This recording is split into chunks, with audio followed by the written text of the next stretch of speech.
You've probably heard this before. Tariffs are great because the other country pays us. And at first, that sounds pretty convincing. It sounds clean and simple. It sounds like money just comes flowing in from somewhere overseas. But that's not really what happens.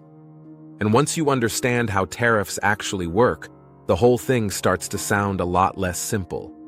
So today, on Information Station, we're going to break it down. Who actually pays the tariff? And once that money is collected, where does it go? And stick around, because the answer is not just about who pays, but it's really about who feels the cost in the end. Let's start by saying that a tariff is basically a tax on imported goods. So when a product is made in another country and brought into the United States, the US government can charge a tax on it. That could be shoes, steel, electronics, car parts, food, all kinds of everyday stuff. So here's the big question. Who pays that tax? The answer is, the importer pays the tax first. In most cases, the importer is the company bringing the product into the United States. That means it's usually not the foreign government or the country where the product was made. When the goods arrive, US Customs and Border Protection collects the tariff from the importer.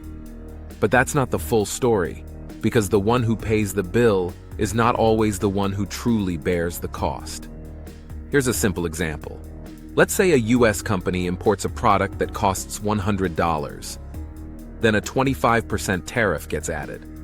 Now the importer has to pay $25 more. So the total cost to bring that product in is now $125. At that point, the importer has a few choices. They can take the hit and make less profit, or they can raise the price. Or they can push the foreign supplier to lower the cost. And in real life, it can be a mix of all three. Sometimes the importer eats part of the cost. Sometimes the seller cuts the price. Sometimes the customer ends up paying more. That's why this topic gets confusing so fast. Because there are really two different questions hiding inside one. The first question, who pays the tariff at the border? The answer, it's usually the importer of the goods. And second, who feels the cost later? And that answer, that can be the supplier, the business selling it, or the customer. So tariffs do not just stop at the port of entry to the United States. They move through the economy. A store might raise prices. A company might make less profit. A factory might pay more for parts. And customers may never hear the word tariff at all. They may just notice that something suddenly costs more. And if you like simple breakdowns of confusing topics, take a second to like the video and subscribe to Information Station. Now let me ask, who do you think usually feels the cost the most? The importer, the supplier, or the customer? Leave your comment below.